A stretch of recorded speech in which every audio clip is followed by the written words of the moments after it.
पहला सवाल जो आया ये बड़ा महत्वपूर्ण सवाल है, हमने हमेशा उठाया। इंटरनल रिपोर्ट में, फौज की इंटरनल रिपोर्ट में आया कि अग्निवीर जो हैं उनके बीच में जो जज्बा पहले हुआ करता था फौज में, एक दूसरे से के साथ सहयोग करके चलने का जज्बा, एक दूसरे पे जान न्यौछावर करने का जज्बा, देश पे जान कुर्बान करने के जज्बे के साथ साथ एक दूसरे पर जान न्यौछावर करने का जज्बा। कोई अगर घायल हो गया तो किलोमीटर पे किलोमीटर उसको अपने कंधों पर लेकर सुरक्षित जगह पहुंचाने का जज्बा, ये जो सारा जज्बा होता था, फौज की रिपोर्ट ये बता रही है कि इस जज्बे में कमी आई है। और क्योंकि 25% ही रखे जाएंगे, बाकी सबकी छुट्टी कर दी जाएगी, आपस में प्रतिद्वंदता और प्रतिस्पर्धा का माहौल अग्निवीरों में बन गया है, जो कि फौज की, किसी भी फौज की मजबूती के लिए और मनोबल के लिए अच्छा नहीं। और ये मैं आपको बता दूं कि फौज की सबसे बड़ी अगर हथियार किसी फौज के पास होता है तो उसका मनोबल होता है। किसी भी हथियार से बड़ा अगर कोई हथियार है तो फौज का मनोबल है। और ये अग्निवीर योजना फौज के इंटरनल सर्वे बता रहे हैं, जैसे सारे अखबारों में आया है, कि उस मनोबल के लिए और उस आपसी तालमेल, भाईचारे की, सहयोग की, आपस में एक दूसरे के लिए मर मिटने की भावना में जो गिरावट आई है, ये सबूत है इस बात का जो हमने शुरू से कहा था कि ये दूरदर्शी सोच के साथ ये योजना नहीं लाई गई। दूसरी बात, एक और बात आई है निकल के, ये इसमें आई कि जो ट्रेनिंग है वो ट्रेनिंग सफिशिएंट नहीं है।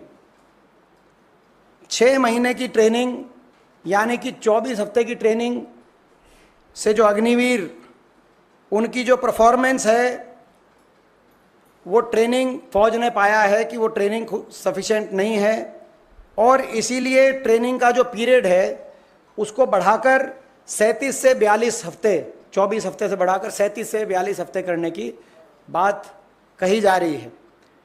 तो यानी कि ये कितना बड़ा घातक ये योजना साबित हुई देश के फौज के लिए। एक तरफ तो पूरी तरीके से ट्रेंड फौजी आपके चीन और पाकिस्तान के बॉर्डर पे खड़े हैं, और दूसरी तरफ ऐसे अग्निवीर जिनको पूरी ट्रेनिंग भी नहीं आपने दी, उनको उनके मुकाबले में खड़ा करने का काम आपने किया है। जो आज आपकी देश की फौज का इंटरनल सर्वे ये बता रहा है कि जो ट्रेनिंग की जो बात है, ये ट्रेनिंग की बात कहीं ना कहीं इससे नुकसान हुआ है। देश की फौज भी ट्रेनिंग की क्वालिटी से संतुष्ट नहीं है। ये भी एक गंभीर, बहुत गंभीर प्रश्न है। इसके साथ अगला सवाल जो इस रिपोर्ट्स के माध्यम से आया है कि भारत की लॉन्ग टर्म डिफेंस प्रिपेयर्डनेस को लेकर है, राष्ट्रीय सुरक्षा के लिए देश की फौज की जो भूमिका होती है और उसका जो फौज का जो स्तर होता है उसको लेकर है। जो टेक्नोलॉजी इंटेंसिव सर्विसेज है, ये भी हमने ये पॉइंट आपके बीच में रखा था कि उसमें जो सीनियर टेक्निकल पर्सनल जो फौज को ज़रूरत होती है, अग्निवीर, क्योंकि सभी अग्निवीर के माध्यम से आ रहे हैं, उसमें बड़ी शॉर्टफॉल आ चुकी है फौज में।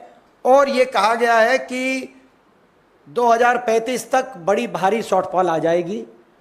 जो फौज जिस पे हमें नाज है, यानी कि हर रोज़ ये अग्निवीर योजना उस फौज की साख को गिराने का काम कर रही है। इतनी घातक योजना साबित हुई। ये बताता है कि यानी कि जहाँ पे टेक्निकल ट्रेनिंग की आवश्यकता है अच्छी तरीके से हमारी डिफेंस इक्विपमेंट को हैंडल करने के लिए, वहाँ पर हमने शुरू से ये बात कही थी, वो बात अब इस रिपोर्ट में भी आपके सामने आ चुकी। और अब कहा जा रहा है कि इन सभी बातों को देखते हुए 2-3 कदम उठाए जाएंगे। जैसे मैंने कहा, 4 से बढ़ाकर 7 साल की एक बात आ रही है चर्चा में। 25% जो रिटेन किए जा रहे अग्निवीर, उससे बढ़ाकर 60 और 70% रिटेन किए जाएंगे। ये भी एक चर्चा का विषय आया है अखबारों के माध्यम से, और ये ट्रेनिंग को बढ़ाकर